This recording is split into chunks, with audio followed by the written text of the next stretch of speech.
ஹாய்ங்க. இன்னைக்கு ஒரு முக்கியமான இடத்துக்கு கிளம்பிட்டோம். அங்க குடுக்கறதுக்காக கொஞ்சம் திங்ஸும் பர்ச்சேஸ் பண்ணோம். நாம ஒரு வீட்டுக்கு போறோம்னா, அங்க குடுக்கக்கூடிய பொருள் எப்பவுமே நம்ம ஞாபகமா வச்சுக்கிற மாரி இருக்கணும்னு கஸ்தூரி அக்கா சொல்லியிருக்காங்க.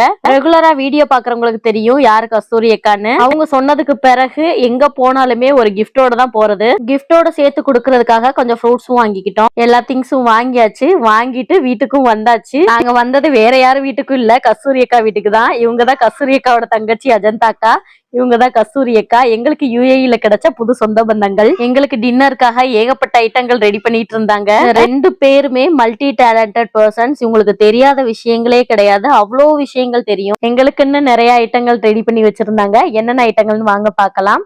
ஸ்வீட்டுக்கு கேசரி, பூரி, பட்டாணி மசாலா, வெண்பொங்கல், சாம்பார், இட்லி, தேங்காய் சட்னி, இவ்வளவு ஐட்டங்கள் ரெடி பண்ணி வச்சிருந்தாங்க. கல்யாண வீட்டு சாப்பாடு மாதிரி இருந்தது. ரொம்ப நாளைக்கு பிறகு சூப்பரான டேஸ்டியான ஒரு திருப்தியான டின்னர் சாப்பிட்டோம். எல்லாருமே சேர்ந்து சாப்பிட்டது என் மனசுக்குள்ள அப்படி ஒரு சந்தோஷம். இதனால மறக்கவே முடியாது என்னால.